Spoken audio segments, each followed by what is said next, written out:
Hi, this is Kelvin for Topcast. As an accompaniment to episode 116, Tom and I would like to offer to everyone a brief bonus clip with Dr. Stephen C. Ehrmann from late 2021, in which Steve reflects on the impact of the famous article he co-wrote in 1996 with Arthur Chickering. The title of that article, if you're not familiar, is Implementing the Seven Principles, Technology as Lever. And in this clip, Steve shares a couple of delightful anecdotes surrounding the writing of the influential article. It occurs to me that we're at UCF. We're celebrating our 25th year of offering online teaching and learning, and it occurs to me that you have a 25 anniversary too of sorts. The famous Chickering and Ehrmann paper that I know in my early days at UCF, we were quoting and citing and anchoring a lot of work around that. I just wonder, 25 years in, what do you think about that work now? Well, I think it's as true as ever, and it's as applicable to online as it is to face-to-face. What had emerged from my point of view was an earlier time in the 70s and early 80s where people tended to attribute educational outcomes to particular technologies. There was actually an article published, I don't think it was a very good one, but an article that was published trying to answer the question, do you learn to write better with a Macintosh or with a PC? Right. I mean, those were the kinds of things that people were asking. And it became clear through experience and the literature that the only thing that matters to student learning outcomes is what students do when they're learning. Period. End of thought. The value of technology is insofar as it enables or encourages students to do those things, which are the kinds of things that would help them learn more.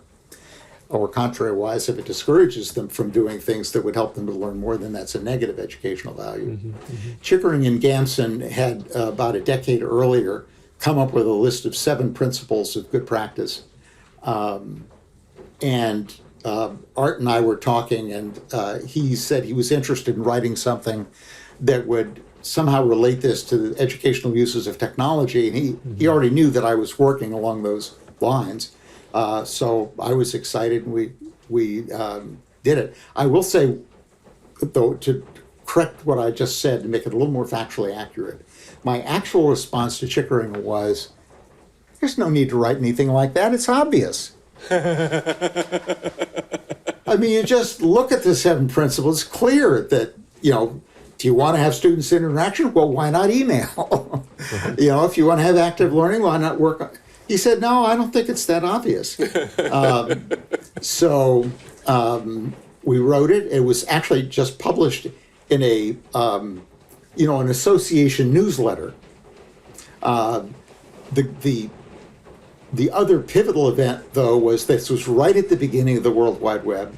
Yep. This association, which was called the American Association for Higher Education, AAHE, had just established its website.